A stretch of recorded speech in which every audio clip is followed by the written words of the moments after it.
Syndicate করার আগে বা অভিবাসন কস্ট বেশি ছিল না, সেটা 2006-7-8 ছিল। তখন সর্বোচ্চ 1.5 লক্ষ টাকার মধ্যে কর্মী গিয়েছে এবং কিছু কিছু ক্ষেত্রে 1 লক্ষ টাকারও কর্মী গিয়েছে। দ্বিতীয় প্রশ্ন হচ্ছে যে আপনার এই খরচ সিন্ডিকেট যখন 16-18 হয়েছে, 20-22 হয়েছে, তখন কিন্তু এই খরচটা বাড়ছে। কারণ আপনি স্বাভাবিকভাবে আপনি দেখেন সিন্ডিকেট কি তো 1.5 লক্ষ টাকা অতিরিক্ত দিতে হচ্ছে, খরচ তো বাড়বেই। সুতরাং এখানে আমরা মনে করছি সকল রিক্রুটমেন্ট এজেন্সিকে যদি ওপেন করা হয়, সেই ক্ষেত্রে একটা মেকানিজম গভর্নমেন্ট করতে পারে। সেই মেকানিজমটা কি? বিএমইটি যে ডাটা ব্যাংক আছে, সেই ডাটা ব্যাংকটাকে অ্যাক্টিভ করে মালয়েশিয়ার যেতে ইচ্ছুক যত কর্মী আছে সকল কর্মী সেই ডাটা ব্যাংকে আপনার রেজিস্ট্রেশন করবে। রিক্রুটিং এজেন্সি ডাটা ব্যাংক থেকে কর্মী নেবে এবং তার যে টাকাটা, খরচটা, যে সরকার নির্ধারিত টাকা, আমরা মনে করি 1 থেকে 2 লক্ষ টাকার মধ্যেই সর্বোচ্চ সম্ভব, এবং সেই টাকাটা প্রবাসী কল্যাণ ব্যাংকের মাধ্যমে জমা দিতে পারে এবং সেটা মেডিকেল হওয়ার পরে একটা স্টল দিবে, আর মেডিকেলের পরে আরেকটা, ভিসা হওয়ার পরে আরেকটা যে বাইরে লাগে, এভাবে 3 কিস্তিতে তারা দিতে পারে। তাহলে খরচটা গভর্নমেন্ট নিয়ন্ত্রণ করতে পারবে, কর্মীগুলা কোনো মিডলম্যানের মাধ্যমে আসবে না, আবার সিন্ডিকেটকে অতিরিক্ত টাকা দিতে হবে না, অটোমেটিক্যালি সেই টাকাটা কিন্তু কমে যাবে। আর আপনি মালয়েশিয়া সরকার, এটা খুবই গুরুত্বপূর্ণ একটা পয়েন্ট, আমি আপনাদেরকে খুব ক্লিয়ারলি বলি, মালয়েশিয়ার সরকার চায় এটা সঠিক না। কেন সঠিক না? তাহলে মালয়েশিয়ান সরকার তো আরো 14টা কান্ট্রি থেকে লোক নিয়ে আসে, সেখানে কেন চায় না?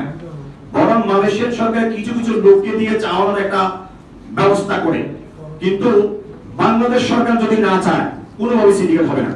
কারণ আপনি লাস্ট সরকারের প্রথম 10 জনের যে সিন্ডিকেট হয়েছিল, সাবেক প্রধানমন্ত্রী শেখ হাসিনা নিজে সিগনেচার দিয়েছিল। এরপরে যে সিন্ডিকেট হয়েছিল 100 জনের, তখন উনি তার মন্ত্রীকে নির্দেশ দিয়েছিলেন এবং সালমান এফ রহমানের সাথে এসে তদবির করে এই সিন্ডিকেটটা করেছিল।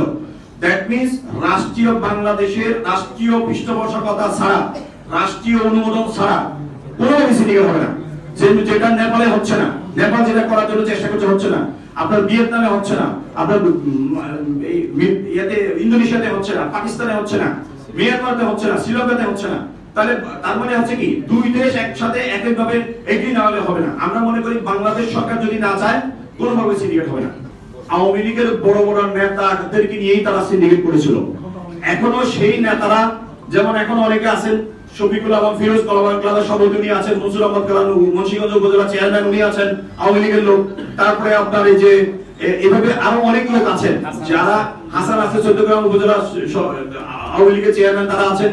এবং যারা 5ই আগস্টের পরে দেশ থেকে পালিয়ে গেছেন, তারা সকলেই এখন ইনিয়ে বিনিয়ে বিভিন্ন ভাবে নামে বেনামে তারাও সিন্ডিকেটে থাকছে।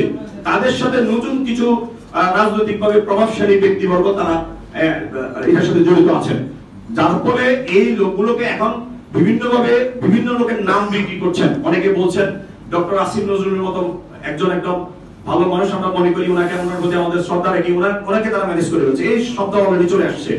ইভেন কি তারা বিএনপি চেয়ারপারসনের, ভারপ্রাপ্ত চেয়ারপারসনের কথা বলছে যে তাকে ম্যানেজ করে ফেলছে ওনাকে। এটা কোনোদিন আমরা বিশ্বাস করি না, এটা সম্ভব না, কিন্তু তারা বলছেন। এরপরে নতুন করে যে সিন্ডিকেট করছে, তারা আগে একটা রিক্রুটিং এজেন্সি সিলেকশনের জন্য তারা 5 কোটি টাকা করে নিত, এখন সেটা 14 কোটি টাকা করে তারা নিচ্ছে, 5 মিলিয়ন রিঙ্গিট তারা এখন দাবি করছে। তার মানে বুঝতেছেন কি, সিন্ডিকেটের যে অপকর্ম, অপচক্র এবং এই অপতৎপরতা এবং দুর্নীতি অটোমেটিক কিন্তু এটা শুরু হয়ে গেছে।